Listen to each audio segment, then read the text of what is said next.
네, 안녕하세요. 크루즈여행가 로맥입니다. 자, 오늘은 6번째 날 아침이 밝았죠. 이제 지금 보시는 곳은 이제 리스본 시내로 가고 있는 중이죠. 저기 다리 이제 예수님 보이죠? 이제 저 큰 다리, 오늘 제가 저기 건너게 될 거예요. 이제 리스본으로 가고 있습니다. 리스본 현재 기온은 조금 춥습니다. 네, 약간 쌀쌀한데 한낮 기온이 22도라고 하니까 일교차가 좀 있는 것 같아요. 그래서 여기 발견기념비 보이죠? 네, 이제 벨렘 지구라고, 여기가 리스본에서 또 중요한 곳이죠. 벨렘 탑도 있고, 이제 발견기념비랑 제로니무스 수도원도 뒤에 보이는 곳이죠. 네, 이렇게 입항을 하고 있습니다. 지금 현재 시간이 7시인데 조금 제가 수동으로 시간대를 맞춰놨는데 얘가 자동으로 바뀌어져 갖고 6시에 일어나려고 했는데 지금 7시 10분 정도 됐습니다. 그래도 오늘은 여유가 좀 있기 때문에 그냥 오늘 저는 이제 다이빙을 할 거예요. 오늘도. 자, 리스본은 이제 포르투갈의 수도죠. 그리고 대항해 시대를 열었던 나라입니다, 리스본. 그래서 저기 발견기념비에 보면은 맨 앞에 필두로 엘리케 왕자가 있고요. 그 뒤에 이제 대항해 시대의 주역들이었던 뭐 베르톨로메 디아스, 바스코 다가마, 기타 등등 둘밖에 모릅니다. 네, 차례차례 서 있습니다. 네. 근데 제가 리스본은 이번에 4번째 오는 거죠. 제가 6개월 전에 왔을 때도 리스본에 왔지만 그때도 다이빙을 했고, 오늘도 다이빙을 합니다. 네, 물론 여기에 안 가본 곳이 좀 있어요. 제가 처음에 이제 리스본에 왔을 때는 어디를 갔느냐?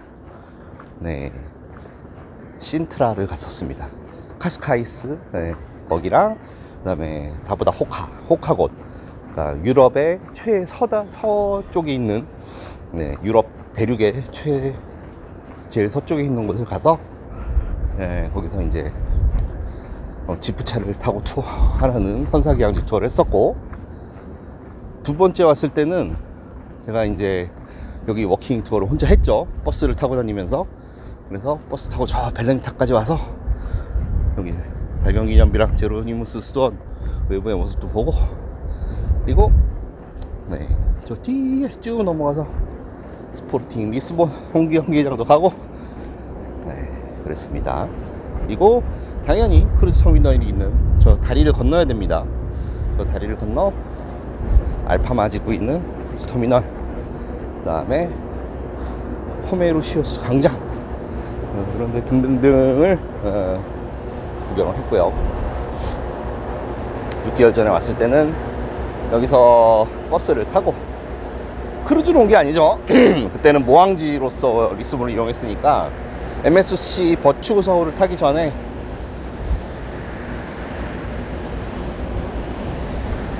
저기 세신브라라는 곳으로 버스를 타고, 마드리드에서 야간 버스를 타고, 네, 리스본 외곽에서 세신브라라는 곳에 가서, 그리고 다이빙을 이틀간 하고 승선을 했던 기억이 있죠. 리스본은 참 언제 와도 너무 아름답고 이뻐요. 이렇게 배에서 주요 관광지들을 볼 수 있어요. 저기 요 화면에서는 잘 보이지 않지만 벨렘탑, 그리고 네, 뭐 지금 약간 날씨가 안개가 껴서 그렇긴 한데, 네, 청명한 날이 많았어요. 봄에도 그렇고. 6개월 전에 봄에 주로 왔어요. 제가 여기를 다 봄에만 왔네요. 그러고 보니까 5월 6월. 근데 이렇게 안개가 껴있는 모습도 운치가 있습니다. 아, 우리 예수님이, 네, 이렇게 안개 속에 계시네요. 네, 그래서 이따가는 이제 다이빙샵에서 픽업으로 올 거고, 저 다리 있죠, 차가 지나가는 다리, 저 다리를 건너서 한 4-50분 차를 타고 가야 됩니다. 저 남부로. 그러면 또 국립공원이 있는 해양 보존구역이 있는 그쪽에 가서 또 다이빙을 하게 되죠. 이렇게 오늘은 리스본에서의 휴양지 관광을 할 거고요.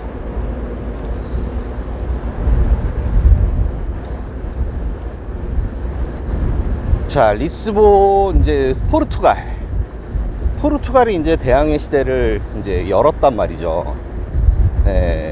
이제 바스코 다가마가 베르톨로메 디아스 먼저 항로를 개척한 게 얘네들이 이제 뭐 서인도 제도, 그러니까 지금으로 치면 아메리카 대륙 쪽이 아니고 이제 아프리카 대륙 남단, 우리가 교과서에서 배워서 잘 알고 있는 희망봉 쪽이죠.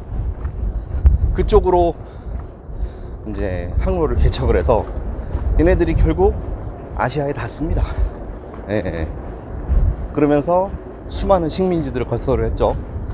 그 중에 하나가 우리가 잘 알고 있는 마카오도 포함되어 있고요. 그래서 뭐 여기 이제 여기 리스본에 가시면 바닥에 이제 모자이크 장식으로 되어 있는 검은색과 하얀색의 돌로 이렇게 바닥에 장식되어 있는데, 그런 것들을 마카오에 가서도 세나도 광장이나 이런 데 가도 똑같이 포르투갈의 분위기를 느낄 수가 있고, 그때 당시에 건축 양식들이나 그런 것들이 남아있는 건물들이 많죠. 그래서 포르투갈을 느끼실 분들은 마카오에 가도 좋다는 겁니다. 머니 좋다는 겁니다. 거기 가도 여기가 에그타르트가 진짜 맛있거든요. 그냥 길거리 아무 데서나 파는 에그타르트도 맛있고, 그냥 빵도 맛있어요. 빵이란 말, 빵 포르투갈어입니다. 우리도 빵이라고 부르죠. 우리가 알고 있는 빵이란 단어는 포르투갈어입니다. 그래서 여기서 또 빵 주세요 그러면 빠오 하면 됩니다. 담배 뭐 이런 거 다 타박 뭐 아무튼 뭐 그런 단어들이 다 이제 포르투갈에서 유래가 되는 거죠. 그래서 아침 7시인데 조금 추운 날씨긴 하지만 많은 사람들이 요 다리 지나는, 여기는 나중에 출항할 때도 여기를 볼 수가 있어요. 거기 위에서 사람들이 나와 있습니다. 그렇게 해서 이제 대항해 시대를 열었단 말이죠.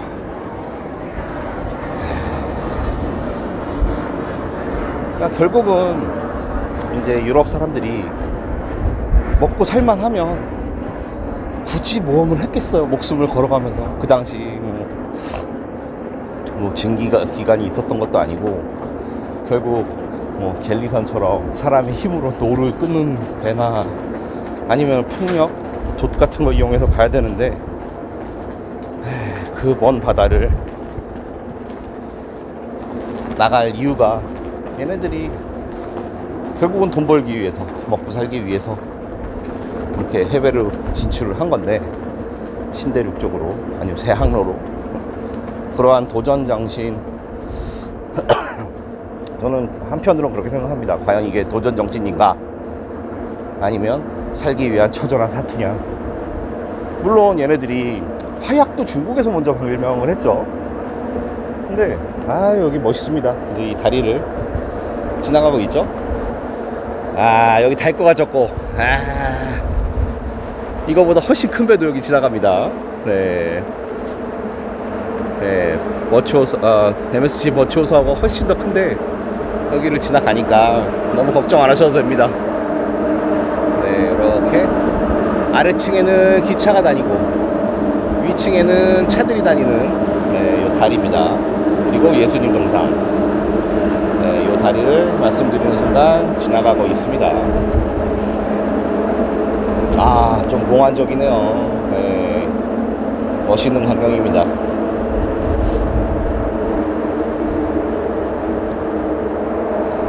제 견해는 그렇습니다. 얘네들이 이제 나침반 이런 것도 다 얘네들이 개발한 게 아니죠. 유럽 애들이 종이, 화약, 나침반, 아주 대항해 시대에 필요했던 것들인데, 그런 것들을 얘네들이 잘 활용을 한 거죠. 그래서 결국은 훨씬 더 앞서 있었던 문명, 중국 문명이죠. 너무 먹고 살기 좋고, 네, 그렇기 때문에 좀 안주하지 않았나.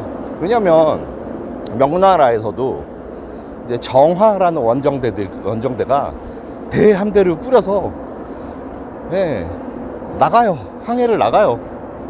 그래서 아프리카까지는 갔어요. 네, 근데 거기서 끝냅니다. 네, 그게 만약 유지가 됐고 뭐 했으면, 우리나라는 뭐 조선시대는 명나라에 어찌 보면, 네, 사대하던, 네, 명나라를 섬기던 나라기 때문에 분명히 영향을 받았을 거란 말이죠. 네, 일본도 마찬가지고. 근데 얘네들이, 네, 뭐 살만하니까 얘네들도 배고팠으면은 더 떠났을 거 아닙니까? 더 좋은 거 수입하고. 근데 얘네들은 주요 수출국이었단 말이죠. 네, 차부터 해서 뭐 비단 뭐 이런 것들 다 수출했기 때문에 아쉬운 게 없던 거죠. 그래서 상대적으로 유럽에 밀렸다, 저는 그렇게 생각합니다. 그래서 얘네들은, 유럽 애들은 이제 땅덩이도 적고 작고 다양한 민족들, 물론 중국에도 다양한 민족들이 살지만 그래도 통일을 많이 했잖아요. 중국이라는 데는, 그 큰 대륙을 통일 왕조들이 많았죠. 하지만 유럽은 뭐 틈만 나면 전쟁입니다. 30년 전쟁, 100년 전쟁, 뭐 그건 후회 일이긴 하지만, 네, 종교 관련해서 싸우고, 그러니 무기가 발달할 수밖에 없죠. 십자군 전쟁부터 해서 결국은 이제 화승총이 나오죠. 그러면서 손쉽게 높은 기술 우위력을 바탕으로 해서 손쉽게 식민지들을 개척을 해나가는 거죠. 저는 되게 중요한 시점이라고 봐요. 오스만 제국에 밀린, 어찌 보면 동양 세력이죠. 오스만 세력에 밀린 이 유럽 세력들이 어쩔 수 없이, 네, 교역을 하기 위해, 네, 바다로 나갔다는 거는 역사적으로도 지금도 어찌 보면 그 기류를 타고 있는 거죠. 서양 중심의 세계잖아요, 지금. 어찌됐건 그때가 큰 분기점이 아니었나, 저는 개인적으로 생각합니다. 그 후로는 동양과 서양 역전된 적이 있을까요? 아마 역전된 적이 없을 겁니다. 물론 뭐 중국이라든지 일본이라든지 우리나라가 경제적으로 큰 강국이 되었습니다만, 지금은 그래도 어찌 보면 서양 세력 중에 하나인 미국, 전 세계 국방력을 다 합쳐도 미국 못 이기잖아요. 아직도 그 대항해 시대의 일부로 우리는, 네, 살아가고 있지 않나. 자, 대항해 시대가 시작되면서 얘네들이 이제 향신료를 얻기 위해서 진출한 거란 말이죠. 정향 육두구 같은 그런 것들을 확보하기 위해서 이제 아시아로 또는 반대편 항로를 택해서, 네, 아시아를 가려고 했는데, 이제 그런 것들을 싼 값에, 네, 취하게 되면서 얘네들이 경제적으로도 엄청 번성하게 됩니다. 모험을 하는 자는 큰 돈을 벌고, 그들에게 투자하는 자들도 돈을 벌고, 그러니 뭐 동인도 회사 같은 것도 생겨나고 주식도 생겨나고 그렇게 되는 거예요. 결국 근대적인 국가의 시스템들을 그때부터 만들었다고 생각합니다, 저는. 안개가 끼니까 하나도 안 보이네요. 날씨가 매우 춥습니다. 반팔 입고 긴 바지 입었는데 팔이 시려요.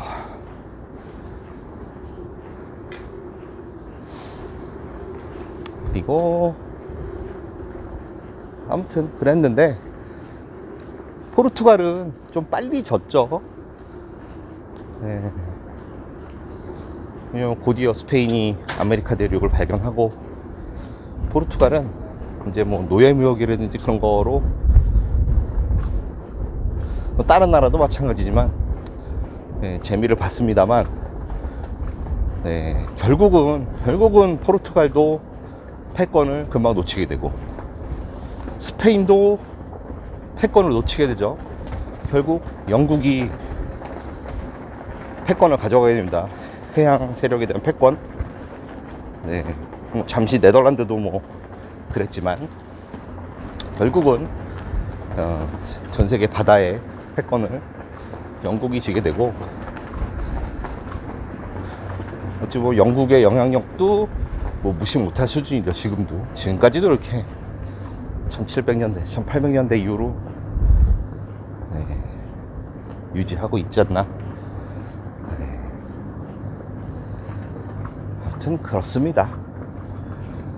자, 리스본에서 이제 근교에 갈 곳이 또 몇 군데가 있어요. 다시 갑자기 막 역사 얘기를, 제 개인적인 역사 견해 얘기를 하다가 네, 여행지 얘기를 하는데, 이제 저같이 크루즈로 이제 리스본에 방문하게 되면 시내 투어가 제일 좋긴 하죠.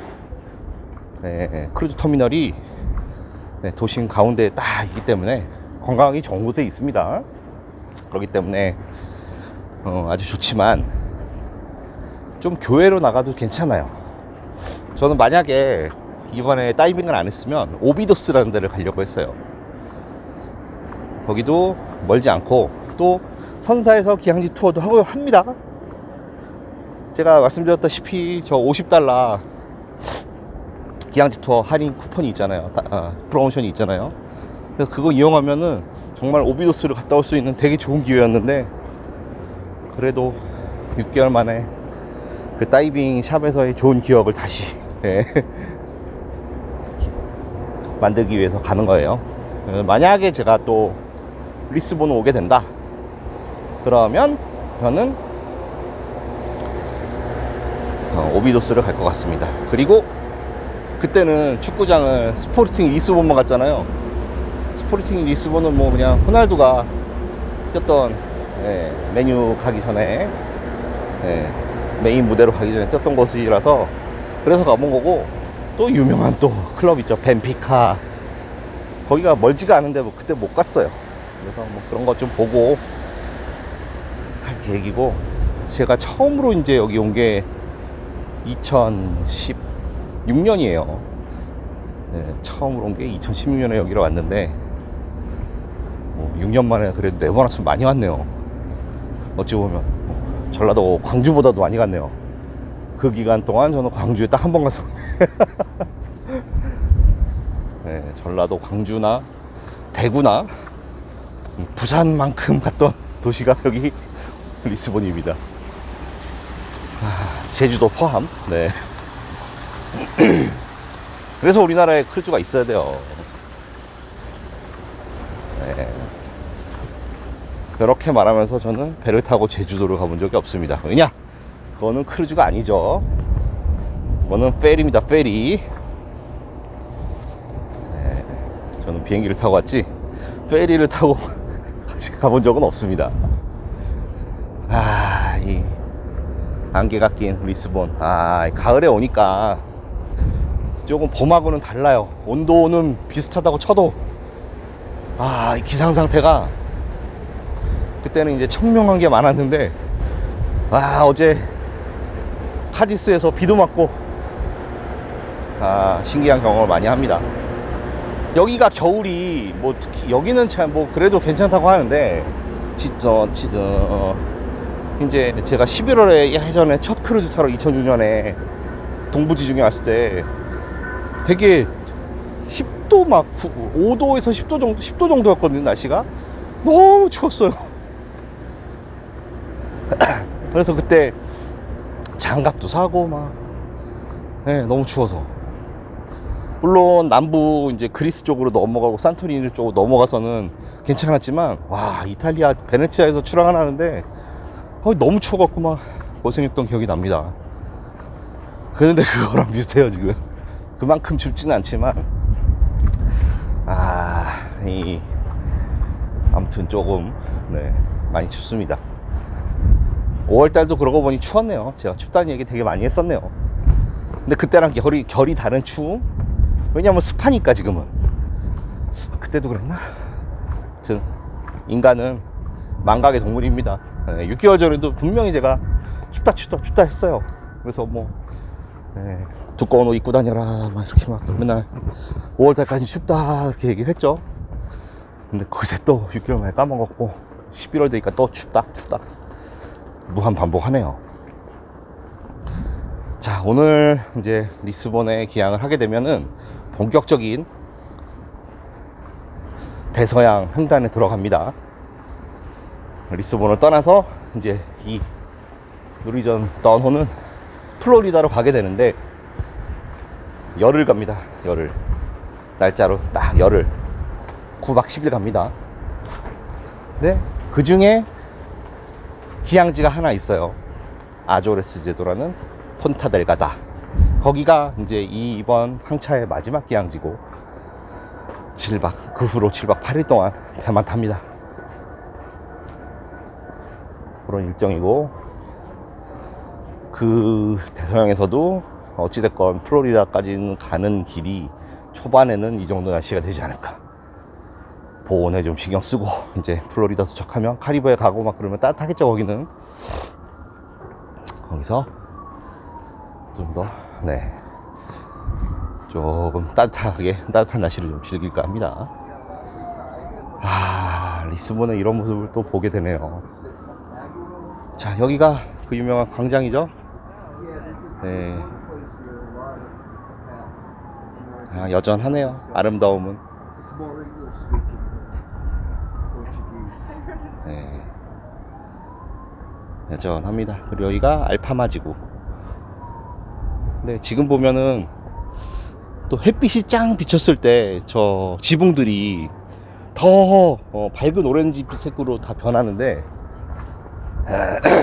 그러진 않네요. 자, 어쨌건 이제 저는 천천히 하선 준비를 할 거고 오늘의 브리핑을 여기서 마치도록 하겠습니다. 네, 시청해 주셔서 감사합니다. 지금 요 가고 있는 다리가 바스코 다가마 다리라고 합니다. 네, 우리가 뭐 바스코 다가마에 대해서는 다 알죠?